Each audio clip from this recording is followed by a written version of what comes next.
তুই? কিভাবে কলস ভাঙলি? তোকে মারবো না না?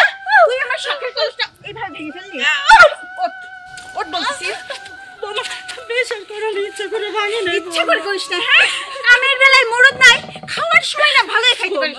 আমি তোমার পায়ে পড়ি মা, আজকে 2 দিন ধরে তুমি আমার খাইতে দাও না।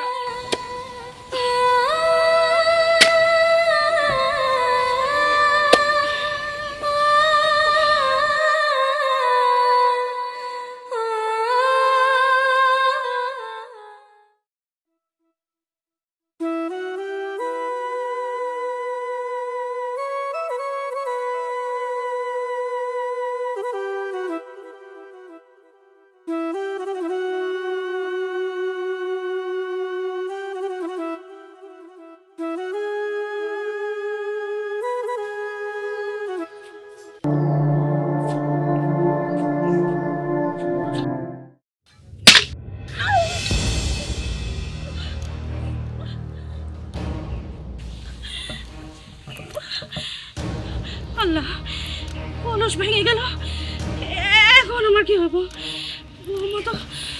বৌমা তো আমার উপর সে অত্যাচার করবো, মারধর করবো, আমি এখন কি করবো?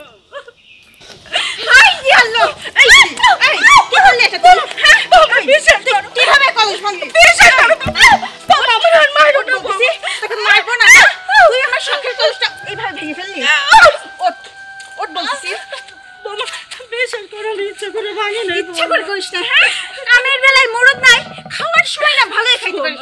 আমি তোমার পায়ে পড়ি মা, আজকে 2 দিন ধরে তুমি আমার খাইতে দাও না। আমি বল পাবো কই কবো মা? আমি তো বারবার কইছি সব কাজ আমারতে করাও, আমার কোনো সমস্যা নাই, কিন্তু অন্তত 3 বেলা আমার কয়টা খাইতে দিও, তুমি তো তাও দাও না। 3 বেলা খাইতে দেবো না? কামের বেলায় মরদ পাইস না আর তোকে 3 বেলা খাইতে দেবো? তুই ইচ্ছা করে কলস ফেলছিস, কারণ তুই জানিস যে আমার টান আছে, আমি ফ্রিজের পানি খাইতে পারবো না, আমি কলসের পানি খাই, আর তুই মাটির কলসটা এভাবে ভেঙে ফেললি। এই আজকে তোকে মেরেই ফেলবো, মেরেই ফেলবো।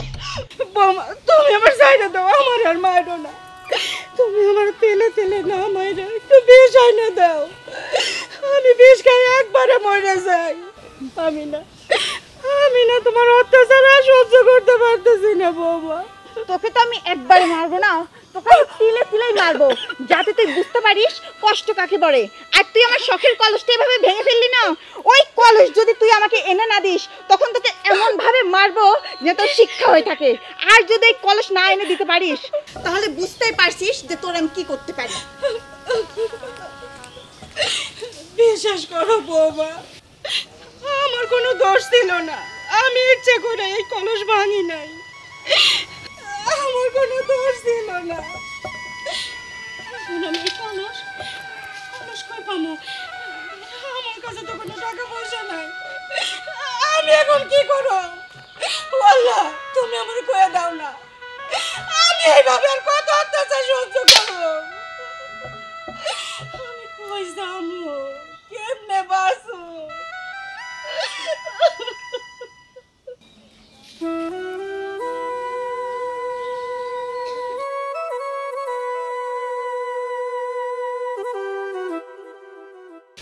ভাইজান, আমার একটা কাজ দেন না, আমার কাজের খুব দরকার। আমার কাছে কোনো কাজ নাই, অন্য জায়গা থেকে। আল্লাহ মনে হয় আমার কপালে কাজও লেখা থাকে।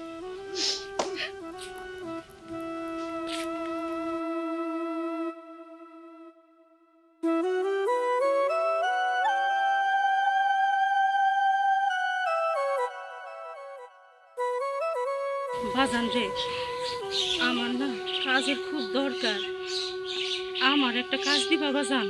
চাচি, আপনার বয়স তো অনেক হয়ে গেছে, আপনার ছেলেবেলে কি আপনার দেখাশোনা করে না? বাজান, দুঃখের কথা আর কি কম, ছেলে তো বিদেশ থাকে, অনেক টাকা কামাই করে, কিন্তু আমার কপালে সে টাকার সুখ সয় নাই। কিন্তু বেটার বউ আমারে দেখে না, সব সময় আমার উপর অত্যাচার করে, আজকে অনেক মারধর করছে, আমি সহ্য করতে পারি নাই। জানো বাজান, 2 দিন আমার কোনো খাওয়ান দেয় নাই, আমার পেটে সেই খিদা। আজকে তাই রাস্তায় বাইরেছি একটা কামের খোঁজে। দাও না বাজার, আমি তোমার কাছে দুই হাত জোর করে কইতেছি। চাচি কি বলবো, সকালবেলা একজন কাজের লোক রেখে দিছি, আমার কাছে আর কোনো কাজ নেই। বাজান আমার কোনো বেতন দিউন লাগবে না, শুধু 3 বেলা একটু খাইতে দিও। আর একটা কলসি কেনার যে টাকা লাগে সেই টাকাটা আমার দিও।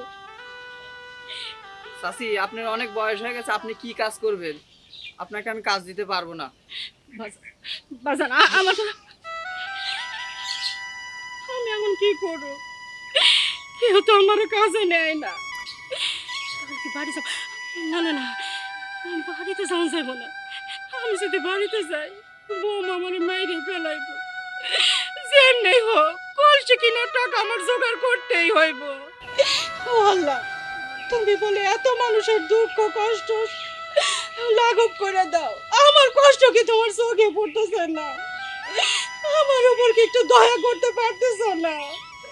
তাহলে উঠাই নাও, শুধু শুধু কেন ফেলা রাখছো? আমি যা পারি না।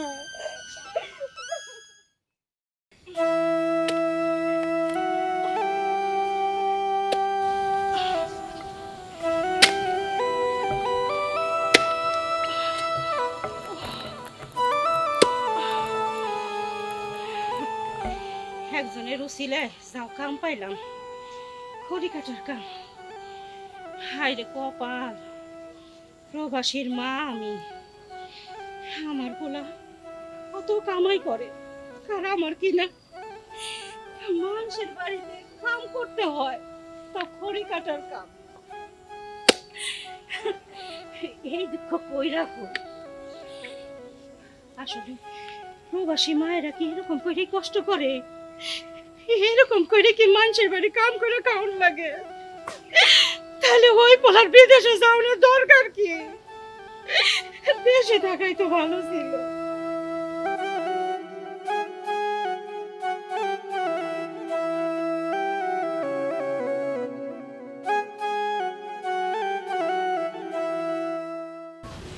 বাবা, তুমি আমাদের বাড়িতে এতদিন পরে আসলাম, তোমাকে যে কি খাওয়ালাম আমার একদম ভালো লাগছে না। আরে মা, তুই তো অনেক কিছুই তো তৈরি করছিলি, পোলা তৈরি করছিলি, মাংস তৈরি করছিলি, অনেক কিছুই তো খাইছি, তারপরে আর কম খাইলাম কই? তারপরেও বাবা, আমার মনে হচ্ছে আরো যদি 2-3 পদের তরকারি রান্না করে তোমাকে খাওয়াতে পারতাম তাহলে আমার মনের মাঝে শান্তি লাগতো। আমি আর একবার আসবো, তখন তুই আমাকে ঠিক ওই রকম করে খাওয়াস। ঠিক আছে বাবা, তুমি যা যা পছন্দ করো। বৌমা, এই যে কলসি ভাঙার টাকা 200 টাকা? সারাদিন কাম করে যা পাইছি তাই তাই না দিছি বৌমা। বৌমা, আমার না খুব খিদা লাগছে, আমার একটা খাওন দাও। বাড়িতে এসে খাওন দাও? মনে হচ্ছে আমি রান্না বান্না করে বাতাস পাচ্ছি যে আমার শাশুড়ি কখন আসবে আর আমি খেতে দেব। এই বুড়ি, কলসের টাকা নাই বাদি দিলাম, তুই যে বাড়িতে 3 বেলা বসে বসে খাস সেই টাকা কে দেবে? হ্যাঁ, তুই তো সারাদিনে 500 টাকা করে খাস, আর তুই দিলে আমাকে কত? 200 টাকা। এই 200 টাকা দিয়ে কি হয়? বৌমা, এইটা তুমি কেমন কথা কও? আমার বাড়ি, আমার ঘর, আর তুমি আমার এই 3 বেলা খাওয়ানে খোটা দাও। 3 বেলা কো খাইতে দাও? খাইতে তো দাও মাত্র 1 বেলা, তাও পান্তা ভাত, কাঁচা মরিচ আর পেঁয়াজ। দেখো আজকে তোমার বাপ আইছে, তুমি কত ভালো মন্দ রান্না করাইলে আমারে দিয়ে, কিন্তু আমারে খাইতে দিলা না। তোমার বাপরে কত ভালো মন্দ খাওয়াইলা, কেন খাইতে দিলা না বৌমা? আমি শাশুড়ি বইলা। এই বুড়ি, তোর এত বড় সাহস, তুই আমার বাবা ছেলে কথা বললি? আজকে তোর একদিন কে আমার একদিন। এই, আমার বাবা কি তোদের বাড়িতে সারা জীবন পড়ে থাকতে আসে? আমার বাবা বছরে একদিন আসে। আমার বাবাকে ভালো মন্দ খাওয়াবো না, তোকে খাওয়াবো? এতদিন ধরে কে খাইছে? তুই খাইছিস, তারপরে আমার বাবাকে নিয়ে খোটা দিলি। ঠিক আছে, নাম যেহেতু হয়েছে যে তোকে আমি খাইতে দেই না, দেবো না। ওই কিভাবে তোর খাবারের ব্যবস্থা করবি সেটা তোর বিষয়। বাবা চলো। আরে মা, একে বাইর থাকিস কেন? হাত ধরে বাড়ি থেকে বের করে দিস, অসভ্য মহিলা কোথাকার। ও আমাকে অপমান কর। চল। ঠিকই কইছে, আমি তো অসভ্য মহিলাই। আমি একজন প্রবাসীর মা, এই বাড়ির কাজের লোক হয়ে আছি। কোথায় মেয়ের একটু সান্ত্বনা দিবেন, বুঝাইবেন যে শাশুড়ির সাথে এমন করতে নাই। তাহলে আরো মেয়ের উস্কানি দেন। হায়রে কপাল, আমার কপাল যে এত খারাপ হবে আমি কখনো ভাবতে পারি নাই। আজকে প্রবাসের মা কোথায় ভালো মন্দ খাওন পাইবো, সেইখানে একবেলা খাওন তার জুটে না। যাও জুটে, মায়ের দই খায় জুটে। বাসার থেকে মরে যাওনের থেকে অনেক ভালো, অনেক ভালো। বাবা, আরে কি হয়েছে আরে বলো মা তো। শোন, তুই তো ছোট্ট মানুষ, তোর মাথায় তো কোনো বুদ্ধি নেই। বুদ্ধি না দিলে তোরা বুদ্ধি পাবি কোথায়? বুদ্ধি নেই মানে কি বলছো বাবা? আরে শোন না কেন, তোর দেবর ওই সোহেল তো আসার সময় হয়ে গেল পড়ায় বিদেশ থেকে। তোদের তো মাথায় কোনো বুদ্ধি জ্ঞানই নাই। সোহেল আসার আগে কোনো কাজ তোরা সেরে নে। এই যে যত টাকা পয়সা সোহেল যে পাঠায়, সমস্ত টাকা পয়সা তো ওর মার নামে ব্যাংক ব্যালেন্স করছে, ওর মার নামে পাঠা দিচ্ছে। আর ও আসে তো সবগুলি তো ধরে নিবে। ও আসার আগে তোরা করবি কি, ওর থেকে তো শাশুড়ির কাছ থেকে সম্পূর্ণ টাকা পয়সা ছিনায় নিবি। আর যে বাড়ির জায়গাটা আছে না, ওই বাড়ির জায়গাটা রেজিস্ট্রি করে নিবি। কিন্তু বাবা, এগুলো কিভাবে করব বলো তো? আমি তো চেষ্টার কোনো ত্রুটি রাখি না। ওই বুড়িকে দিয়ে বাড়ির সমস্ত কাজ করাই, তারপরেও তো বুড়ি কিছুই দেয় না। কি করব? শোন, সমস্ত কাজ তো করাবি, আর ভয় দেখাবি, জোর করে নিতে চাবি, মারার হুমকি দিবি, বলবি যে মেরে ফেলবো কিন্তু যদি না দিস। এরকম ভয় দেখায়া যে করেই হোক ওর কাছ থেকে ওইগুলা ছিনায় নিয়ে নিবি। যদি না নিস তাহলে কিন্তু ওই সোহেল বিদেশ থেকে আইসে তোদের কিন্তু ঘাট ধরে কিন্তু বাড়িতে কিন্তু বের করে দিবি। এগুলা কি বুঝিস? তুমি ঠিকই বলছো বাবা, আমি তো এতদিন এগুলো ভাবিনি। এই, তোমার মাথায় কি এসব কিচ্ছু ঢোকে না? তোমার ভাই যদি সত্যি সত্যি এসে আমাদেরকে বাড়ি থেকে বের করে দেয়, আমরা কোথায় যাব? তার উপর যে তুমি বেকার, কোনো কাজকর্ম কিছুই করো না। শোনো, এখন বাবা যেটা বললো আমাদের সেই প্ল্যান মোতাবেকই কাজ করতে হবে। তোমার মাকে যে কোনোভাবেই হোক রাজি করায় সমস্ত কিছু, জায়গা জমি অর্থ সম্পদ সব কিছু আমাদের নামে করে নিতে হবে। তাছাড়া কিন্তু আমরা কিন্তু এই বাড়িতে থাকতে পারবো না।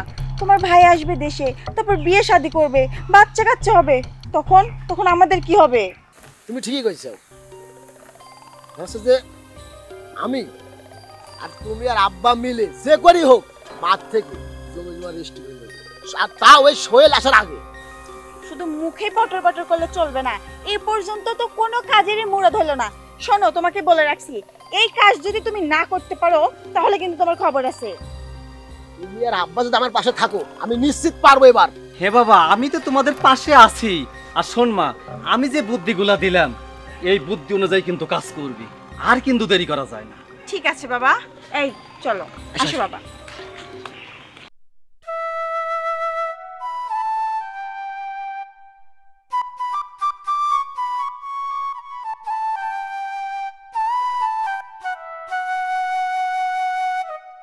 আম্মা শুনো, কি আপনার সাথে না একটু কথা ছিল। কি কথা কও? কি হলো বলো?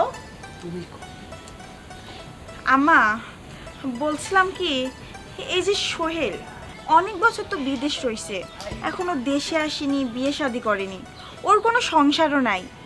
তারপরেও আম্মা এই যে অর্থ সম্পদ এইগুলা শুধু শুধু কেন আপনার নামে রাখছেন?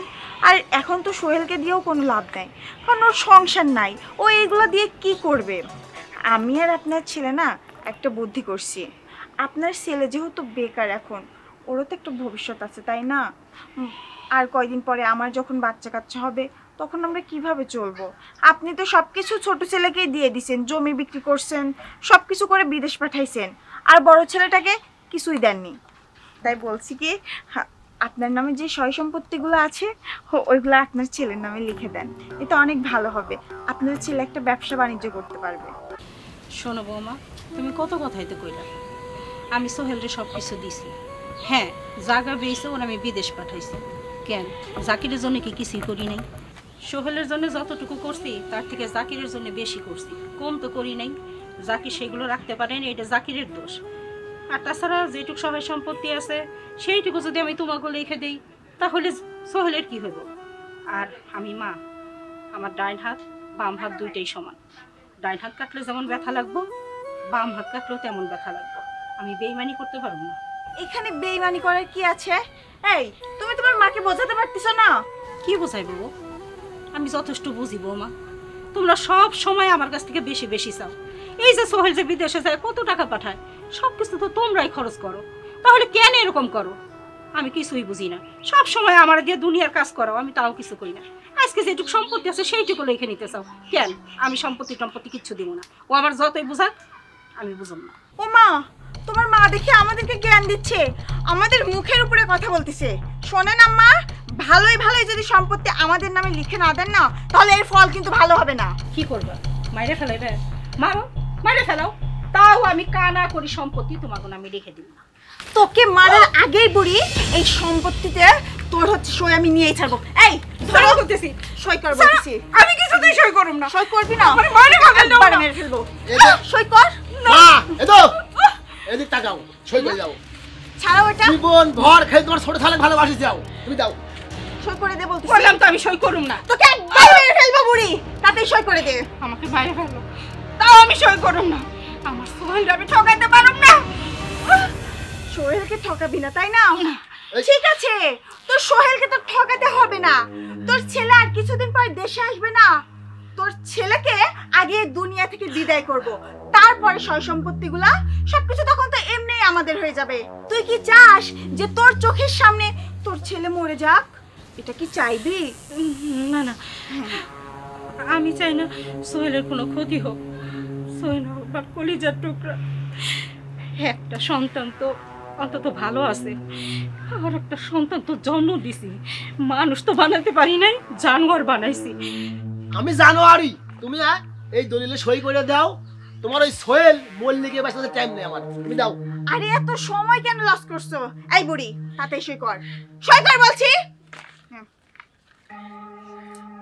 নে সই কর, তাড়াতাড়ি সই কর।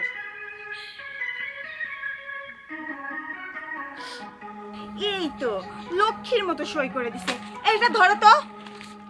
আমি বলি কি, এই সয় সম্পত্তিগুলোর জন্যই তো তোমার মাকে এতদিন বাড়িতে রাখা হয়েছে, তাই না? যেহেতু সয় সম্পত্তিগুলো এখন আমাদের নামে হয়ে গেছে, তাহলে কি এই বুড়িকে বাড়িতে রাখার কোনো দরকার আছে? কোনো দরকার নেই। তাহলে এই বুড়িকে এই মুহূর্তে ঘাট ধাক্কা ধরে বের করে দেবো। বোমা, বোমা, আমি কই যাবো? বোমা, তোমরা আমার একটু জায়গা দাও, আমি তো সব কাম করি। তোমার তো কাম করা লাগে না বোমা, আমার এই বাড়ি থেকে বাইর করে দিও না। তোকে বের করে দেবো না? তোর মতো বুড়িকে বসায় বসায় আমি আর খাওয়াতে পারবো না। যা, তুই কোথায় যাবি সেটা তো আমি জানবো না। তুই জাহান্নামে যা, মানুষের বাড়ি কাজ করে খা, সেটা আমার দেখার নেই। বোমা পায়ে দিতেছে বোমা, আমার সোহেল আসলে আমি সোহেলকে নিয়ে চলে যাবো। আমার সোহেল আসলে পরে আমার খুঁজে পাবো না। তোর ছেলে আসলে তোর ছেলেকে কি বুঝ দেওয়া লাগে সেটা আমরা দেখে নেবো। তুই এখন এই বাড়ি থেকে বের হয়ে যা, যা বলছি। চলো। আমি এখন কই যাব? কিন্তু না, আমার বাইসা থাকতে হইব। আমার সোহেলের জন্য আমার বাইসা থাকতে হইব। এখানে থাকতে ওরা আমার মাইরে ফেলবো। না না, এখানে আমি থাকব না।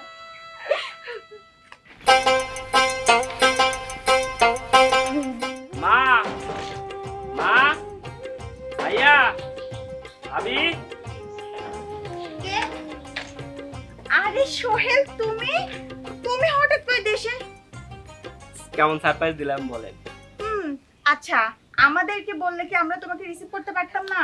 আরে ভাবি, আপনাদের যদি বলি তাহলে তো সারপ্রাইজ হলো না। ভাইয়া, তুমি কেমন আছো? আলহামদুলিল্লাহ ভালো আছি, তুই কেমন আছিস? আমি ভালো আছি। ভাইয়া, মা কোথায়? মাকে ডাকো। মা তো সোহেল, সোহেল, মা না ফুপুরে বাসায় গেছে। ফুপুর শরীরটা নাকি খুব খারাপ। কি বলছেন? আমি কত স্বপ্ন নিয়ে আসছি, মার সঙ্গে অনেকদিন দেখা হয় না, মার সঙ্গে দেখা হবে, মাকে সালাম করব, কিন্তু সেটা তো আর হলো না। যাই হোক, কবে গেছে? এই তো গত পরশু গেছে। তুমি চিন্তা করো না, হ্যাঁ, আমি কল দিয়ে দেবো না, মা চলে আসবে। আচ্ছা, কালকে আমিই মাকে আনতে যাব। আরে না না, তোমার কেন এত কষ্ট করতে হবে? তুমি এত দূর থেকে আসছো, কয়েকদিন তো রেস্ট করতে হবে। মা চলে আসবে, আমি বলে দিব না। আচ্ছা, তাহলে ফোন দিয়ে দেন, সকালেই যেন মা চলে আসে। আচ্ছা, তুমি এখন ঘরে চলো, ঘরে গিয়ে রেস্ট নিবা। আচ্ছা। চলো চলো।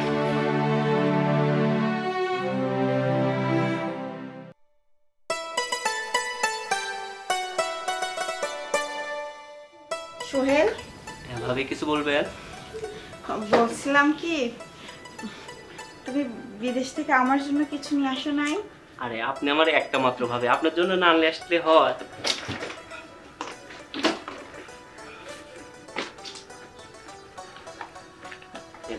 আপনার জন্য এটা আলাদা করে নিয়ে আসছি। এত কিছু?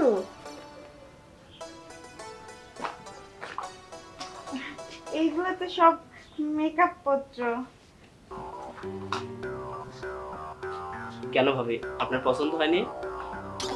সোহেল, এগুলো তো সব মেকআপ। আমি এইগুলা দিয়ে কি করব বলো? আমার তো অনেক মেকআপ পত্র, ওইগুলাই নষ্ট হয়ে যাচ্ছে। এত মেকআপ আমি কি করব? বলছিলাম কি, আমার জন্য স্বর্ণের কিছু নিয়ে আসো নাই? ভাবি, এটা আপনি কি বলতেছেন? গত মাসেও তো আপনার জন্য একটা স্বর্ণের চেন পাঠাইছি, আর আপনার তো স্বর্ণের সব অলংকারই আছে, এজন্য আপনার জন্য স্বর্ণের কিছু নিয়ে আসি নাই। আসলে সব কিছুই তো আপডেট করতে হয়, তাই না? এক গহনা আর কতদিন পরবো? সবাই নিত্য নতুন গহনা পরে, আমারও তো খুব ইচ্ছে করে। আমি জানি তুমি নিয়ে আসছো, আমার সাথে মজা করছো, তাই না? সোহেল, দেও না ভাই, আমি সে কবে থেকে আশা করেছিলাম যে তুমি আমার জন্য গহনা নিয়ে আসবা, আর আমি ওইটা পরে আমার বাপের বাড়িতে যাব, গিয়ে বলবো আমার দেওর আমার জন্য এগুলা নিয়ে আসছে। দেও না। আরে ভাবি, আপনার জন্য তো স্বর্ণ অলংকার কিছু নিয়ে আসি নাই। আচ্ছা, আমার জন্য গহনা নিয়ে আসো নাই ভালো কথা, কিন্তু আমার ছোট ভাইয়ের জন্য যে একটা আইফোন নিয়ে আসতে বলছিলাম, ওটা তো নিয়ে আসছো, তাই না? দেখেন ভাবি, আমি তো হুটহাট করে চলে আইছি, কারোর জন্য কোনো কিছু কিনতে পারি নাই। আর আপনার জন্য এগুলো আনছি, আমি জানি যে মেয়েদের তো মেকআপ দিলে পারে অনেক খুশি হয়, আর আমি ভাবছিলাম যে এগুলো পাইলে আপনি অনেক খুশি হবেন। সোহেল, হুটহাট করে কি? সবাই তো জানে যে তুমি এক মাস পরে আসবা, আর তাই তো আসলা। এখানে হুটহাট করে কি আছে? তোমাকে যেগুলো আমি বলছিলাম আসলে তুমি কিছু মনেই করনি, তাই না? আসলে ভাবি দেখেন, আমি তো সমস্ত টাকা গেল মাসে পাঠিয়ে দিছি, আমি তো মার্কেট করার জন্য এক্সট্রা টাকা রাখি নাই, এই জন্য কিনতে পারি নাই। এমন ভাবে বলছো মনে হচ্ছে সব টাকা পয়সা আমাদের নামে পাঠাইছো। সব পাঠাইছো তো তোমার মায়ের নামে। তোমার মা কি আমাদেরকে চায় না পয়সা দেয়? ঠিক আছে, নিয়ে আসো না, ভালো কথা। তোমার কোনো কিছু আর আমাদের লাগবে না। আমি বুঝলাম না, এই সাধারণ একটা আইফোনের জন্য ভাবি আমার সঙ্গে এরকম ব্যবহার করতেছে। আইয়া ভাবি, ভাবি। হ্যাঁ সোহেল। আম্মা, কি কি ব্যাপার সোহেল? তুমি আম্মাকে আনতে গেলা, আমাকে তো বললা না। ভাবি, আপনাকে তো বলছিলাম যে আপনি ফোন দেন, আম্মা যেন সকালবেলা চলে আসে, কিন্তু আপনি তো ফোন দিলেন না, তাই বাধ্য হয়ে আমি নিয়ে আসলাম। কি বল সোহেল, ফোন কেন দিব না? আমি তো অনেকবার ট্রাই করছিলাম, কিন্তু ফুপুদের ফোন না বন্ধ ছিল। ভাবি, আম্মা যদি ফুপুদের বাসায় থাকতো তাহলে সে ফোন রিসিভ করতো।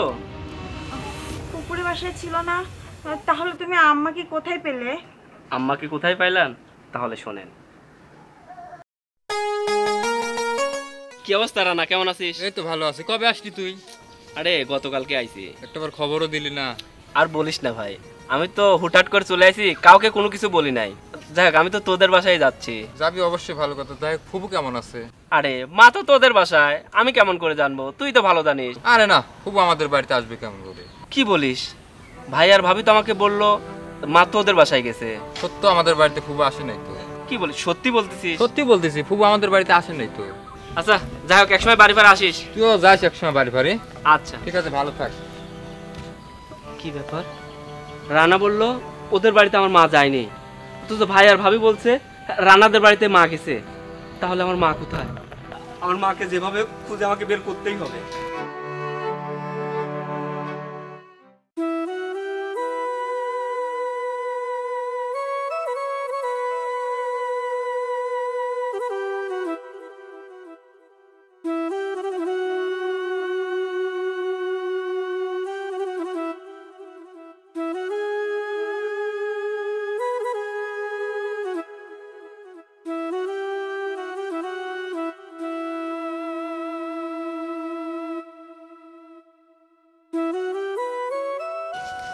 মা, তুমি এই জায়গায় কাজ করতেছো কেন? কি করুম বাজার, আজকে ভাগ্য আমার এই জায়গায় কামে আনছে। জাকিরের বউ আমার দুই চোখে দেখতে পারে না, সব সময় আমার এতে কাম করায়, একটু যদি ভুল হয় আমার উপর অনেক অত্যাচার করে, আমার মারধর করে। 40 বছর আমি তাও সহ্য করেছিলাম, কিন্তু জাকি সব সময় বোর কথায় উঠে বসে, আমার কোনো কথা শোনে না। সেই দিন সামান্য একটা কলস ভাঙে ফেলছি দেখা আমার মায়ের বাড়িতে বাইর করে দিছে। কলস কিনে টাকা না নিয়ে গেলে আমার বাড়িতে উঠতে দিব না। কি করম বাজান, ক্ষুধা তো লাগে, পেট তো খাওয়া চাই, তাই যেখানে যে কাম পাই সেটাই করি। কালকে কাঠ ফাড়ছি, আজকে ব্যান টেলে নিতেছি, আমি তাছাড়া আর কোনো উপায় ছিল না বাজান। মা তুমি আর বলো না, আমি আর সহ্য করতে পারছি না। অথচ আমি যখন প্রবাস থেকে আসলাম ভাইয়ার বাবাকে জিজ্ঞাসা করলাম আমার মা কোথায়, আমার মাকে দেখতে পাচ্ছি না কেন। ওরা আমাকে বললো তুমি নাকি ফুপুদের বাসায় গেছো, অথচ ফুফাতো ভাইয়ের সঙ্গে আমার দেখা। সে বলল তুমি সেখানে যাওনি, আর তুমি এখানে কাজ করতেছো। প্রবাসের মা কাজের লোক কেন মা? বাজান রে, তোর সাথে একটু কথা কওয়ানোর জন্য আমি কত চেষ্টা করছি, ওরা আমার কথা কইতে দেয় নাই। কইছে আমি যদি তোর সাথে সব কথা কয়ে দেয় তাহলে ওরা নাকি তোর ক্ষতি করব। আমি তোর কথা দেখতে চাইছি বাজান। মা আমি ভাই আর ভাবির মুখোমুখি হতে চাই, তুমি আমার সঙ্গে চলো। কেন আমার মার প্রতি এরকম নির্যাতন করলো? চলো মা, তোমার আর কোনো কাজ করতে হবে না। না না বাজান, ওইখানে গেলে ওরা তোর ক্ষতি করব। মা আমার কোনো ক্ষতি ওরা করতে পারবে না, তুমি আমার সঙ্গে চলো, তোমার আর কোনো কাজ করতে হবে না, চলো। ভাবি এবার তো আপাতত সত্যটা বলেন, আমি আপনাদের জন্য কি করি নাই? ওই দূর প্রবাসে দিনের পর দিন মাসের পর মাস কষ্ট করছি, সাইডে যখন কাজ করতাম, কাজ করতে করতে এই 2 হাতে ফোসকা পড়ে যেত, নিজে রান্না করে খাইতে পারতাম না। তখন না মাটার কথা অনেক মনে হইতো, সেই সময় যদি আমার মাটা পাশে থাকতো আমাকে খাইয়ে দিত। আমরা যখন প্রবাসীরা অসুস্থ হয়ে যাই, আমাদের অনেক জ্বর আসে, তখন মার কথা মনে পড়ে, তখন বলতে ইচ্ছা করে মা তোমার ছেলে অনেক বিপদে আছে, অনেক কষ্টে আছে, মাথায় একটু হাত বুলে একটু ঘুম পাড়িয়ে দাও না। আমরা এত কষ্ট করি আর আপনারা ভাবেন প্রবাসীরা টাকার মেশিন, প্রবাসীরা প্রবাসে গেলে শুধু টাকা ইনকাম করে। আপনি জানেন একটা প্রবাসী দেশে আসার আগে 3 মাস ধরে প্রস্তুতি নেয়, দেশে যাব সবাইকে কিছু না কিছু দিতে হবে, তারা ওভারটাইম ডিউটি করে। আমরা প্রবাসীরা যখন এত কষ্ট করে আপনাদের জন্য কিছু কিনে নিয়ে আসি, আপনাদের হাতে যখন তুলে দিই, তখন আপনারা ভাবেন সামান্য একটা সাবান, সামান্য একটা শ্যাম্পু এটা দিলা। আমাদেরও তো ইচ্ছা করে প্রত্যেকজনকে একটা করে আইফোন গিফট করি, কিন্তু কেমন করে দিব? আমাদের প্রবাসীদের মধ্যে এমনও আছে যার 3 মাসের বেতন লাগে একটা আইফোন কিনতে, আমরা কয়জনকে আইফোন গিফট করব? হ্যাঁ, আমরা প্রবাসীরা এত কষ্ট করি, আপনারা কখনোই বুঝতে পারবেন না। যদি আমার প্রিয়জন, আমার আত্মীয় কেউ দেখতো আমরা কত কষ্ট করে টাকা উপার্জন করি, তাহলে ওই প্রবাসে কেউ পাঠাই দেয় দিত না। আর আমরা এত কষ্ট করে টাকা উপার্জন করে আপনাদের ভালো রাখার চেষ্টা করি, আপনারা ভালো পড়েন, ভালো খান, সেটা ভালো লাগে। কিন্তু আমি এত কষ্ট করার পরেও প্রবাসীর মা কেন রাস্তায় রাস্তায় কাজ করে? প্রবাসীর মা কেন কাজের মানুষ? এই জবাব দেন। আপনারা শুধু মাস গেলে টাকা গুনেন, একবারও ভাবেন না ওই টাকাতে প্রবাসীর ঘাম রক্ত জমে থাকে। ভাইয়া তোমরা কি ভাবছো আমার মার থেকে চাইলে সমস্ত সম্পত্তির মালিক তোমরা হয়ে গেছো? তুমি হয়তো একটা জিনিস ভুলে গেছো, এই সম্পত্তির মালিক আমি। আর আমার বাবা জানতো যে তুই একটা কুলাঙ্গার, তুই এই সম্পত্তি একসময় বিক্রি করে নেশা ভান করবি। এজন্য আমার বাবা সমস্ত সম্পত্তি আমার নামে লিখে দিয়েছে। তুই আমার মা চাইলে কি করবি? হ্যাঁ, যাই হোক, তোদের এত কথা বলে লাভ নাই। যেহেতু এই বাড়ি আমার, এই সম্পত্তি আমার, সবকিছু আমার, তাই আমি চাই না আমার এই বাড়িতে তোরা থাক। তোরা 3 জন এই বাড়ি থেকে বের হ, বের হ।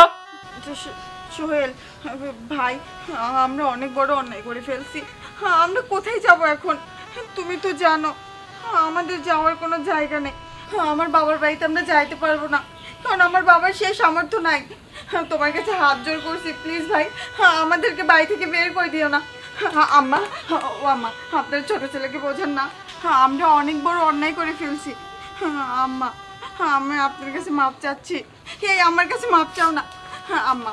আপনার ছোট ছেলেকে বোঝান না, শাস্তি স্বরূপ যেন আমাদেরকে বাড়ি থেকে বের না করে দেয়।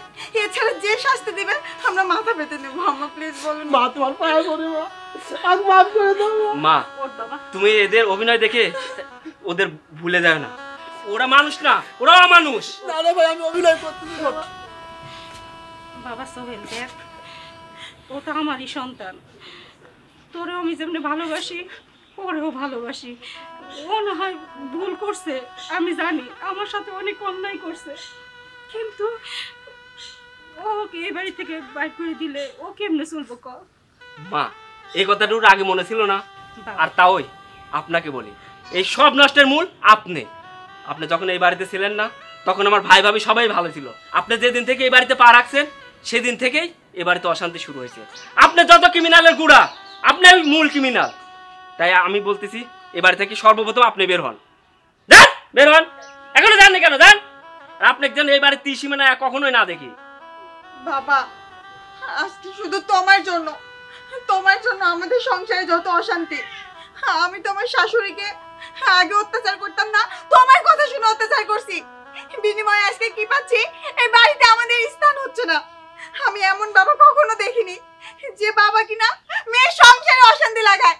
যাও বাবা, তুমি বের হয়ে যাও, আর কোনোদিনও আসবে না। বৌমা চলো, বৌমা ঘরে চল। চল বাবা সোহেল।